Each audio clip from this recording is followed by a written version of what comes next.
دقائق معدودة نريد أن نذكر أنفسنا بالأمور التي نستقبل بها رمضان. نذكر أنفسنا بأمور نستقبل بها رمضان. إخواني في الله، من أعظم الأمور التي يستقبل بها الإنسان رمضان أن يحاول أنه يصلح هذا القلب، وصلاح القلب يكون بالقرآن، ويكون أحبابي في الله بمخافة الله عز وجل. وصلاح القلب أيضا يكون بالاستعداد ليوم الرحيل، الاستعداد للمسكن الحقيقي وهو القبر.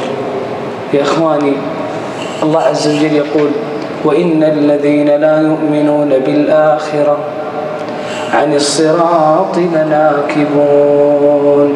الإنسان لما يضعف إيمانه باليوم الآخر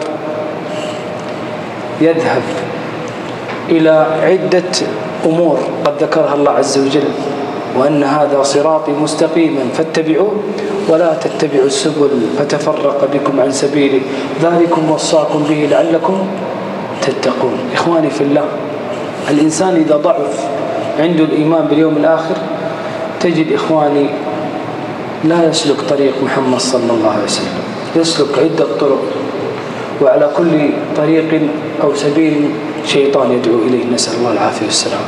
فمن أجل ذلك إخواني نريد أن نتمسك بكتاب الله عز وجل لمن أراد الاستقامة. الله عز وجل يقول: فاستمسك بالذي أوحي إليك. يقول لمن؟ يقول النبي صلى الله عليه وسلم وهو أشرف الخلق. الله عز وجل يوصيه بأن يتمسك بهذا القرآن. الله عز وجل يقول: فاستمسك بالذي أوحي إليك إنك على صراط مستقيم وإنه لذكر لك ولقومك وسوف تسألون.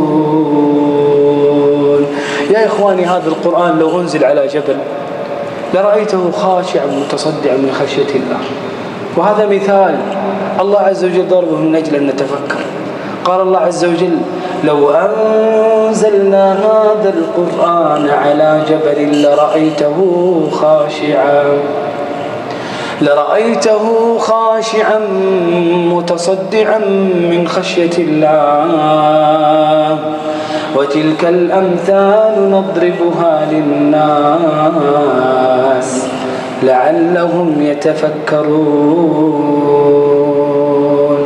إخواني في الله، الله عز وجل قد أنزل آية في سورة الأنبياء يقول فيها الله سبحانه وتعالى: لقد أنزلنا إليكم كتابا فيه ذكركم. ثم ختم الآية فقال: أفلا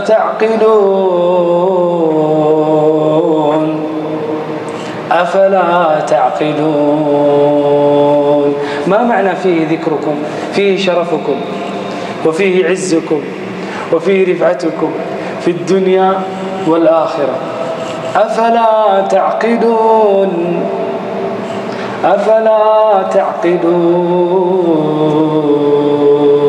قال بعدها سبحانه وتعالى لمن أعرض عن هذا القرآن: وكم قصمنا من قرية كانت ظالمة وأنشأنا بعدها قوما آخرين فلما أحسوا بأسنا إذا هم منها يركضون.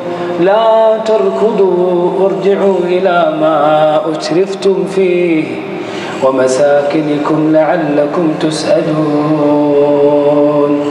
يا إخواني، الله عز وجل يقول في سورة المؤمنون: ولو اتبع الحق أهواءهم لفسدت السماوات والأرض ومن فيهن بل أتيناهم بذكرهم فهم عن ذكرهم معرضون.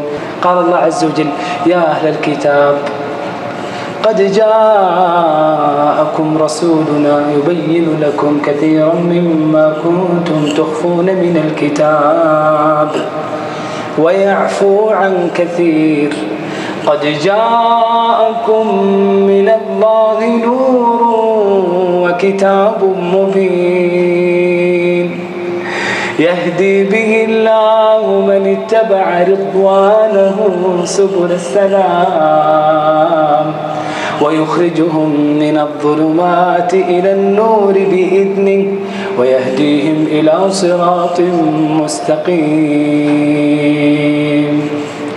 يا إخوان، الله عز وجل قد سمى هذا القرآن نور. يا أيها الناس قد جاءكم برهان من ربكم وأنزلنا إليكم نورا مبينا نقبل على هذا القرآن. والله إذا أقبلت على القرآن تجد النور في دنياك، تجد النور في قبرك، تجد النور يوم القيامة. تبارك الذي نزل الفرقان على عبده ليكون للعالمين نذيرا.